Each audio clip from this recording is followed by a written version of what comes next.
We've still got a lot of fine fitting, bonding the panels on, and feathering out the edges to make them look good, but I'm digging the look.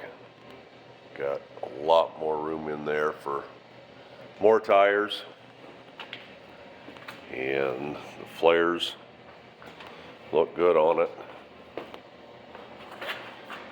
Can't wait to get the new front flares to widen that out to match.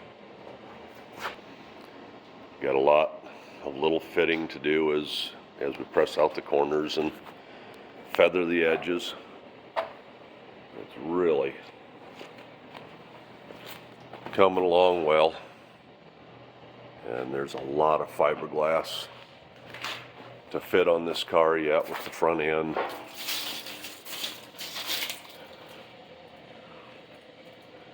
So this will be a long-term project, but it's more fun to sit in here looking at it right now. Anyway.